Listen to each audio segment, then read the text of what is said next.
All right, if I am understanding this question correctly, it seems that you, sir, need to learn the names of the notes on the keyboard. And I have a really great trick for that. For most pianos, standard piano is going to have 88 keys, and the bottom note's always going to be an A. And you just count up like the alphabet: A, B, C, D, E, F, G, A, B, C, D, E, F, G, A, B, C, D, E, F, G, A, B, C, D, E, F, G. You get the idea. When you get to the top, you're going to be at a C. All right, that's for standard pianos. And then you have your sharps and flats. Those are the black notes. All right, if you're approaching a black note moving upwards, it's a sharp. If you're approaching it moving downwards, it's a flat. All right, so the black notes actually have two names. Each one of these black keys has two names. All right, we got C sharp or D flat, D sharp or E flat again if you're D sharp, E flat, right? F sharp, G flat, G sharp, A flat, A sharp, B flat. Those are the 12 notes on your keyboard, and I highly recommend you learn them. If you have a keyboard that is not 88 keys, let's say it's like a Casio or whatever, right? It's probably not gonna have 88 keys, and the bottom note's probably not gonna be an A. In which case, again, look at these black notes, the sharps and the flats. You got 3, 2, 3, 2, 3, 2. It's a pattern, right? And find the 2, those are your dog ears, and D for dog, that's right in the middle. And that's your reference note, okay? And then going upwards, you know, D, E, F, G, and then back to A, B, C, D, E, F, G. Those are your notes of the keyboard. And like I said, I highly recommend you learn them. They are 12 of my best friends. Might just be yours as well. Spend some time with them. Get to know them, okay?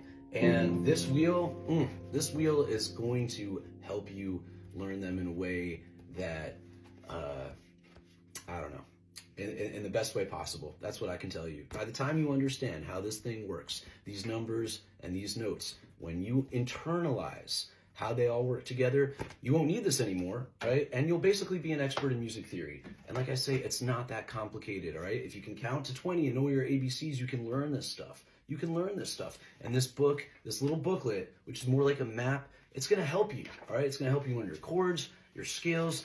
It's all just formulas. Also, I have a page here with your chord symbols. This is a map. You're going to want to know what these symbols mean, all right? I'm not talking about reading Beethoven and Bach and all those dots on a page, which is amazing. I love that, you know, but this is about, you know, when you're looking at lyrics and the chords, right? This is going to help you understand that language. It's a different way of writing music. It's a different way of communicating it.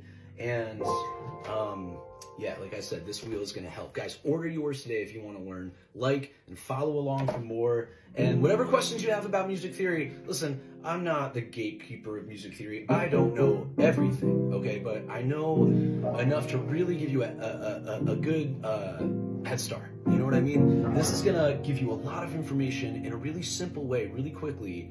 And it's going to give you the ammo that you need to really get to that next level. So, order yours today, like and follow along for more. And like I said, drop those questions in the comments, guys. Looking forward to seeing more of you down the road. So exciting to have some people following along. Thanks so much for your support. I'll see you guys soon.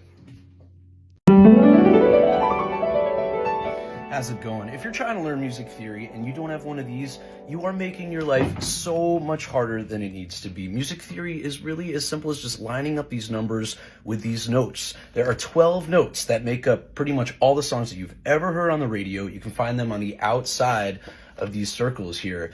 And every chord, every scale, every mode, every interval, it really just has a formula. And I have a handy little booklet here that has all of those formulas in it. Listen, music theory is not rocket science, okay? Every middle school student should have one of these. I can teach 7-year-olds how to spell chords, how to play songs using this wheel. You don't even need to know how to read music. I'm telling you, if you want to learn music theory, click the link below, like and subscribe, order your wheels of music, and get them spinning. Guys, thank me later.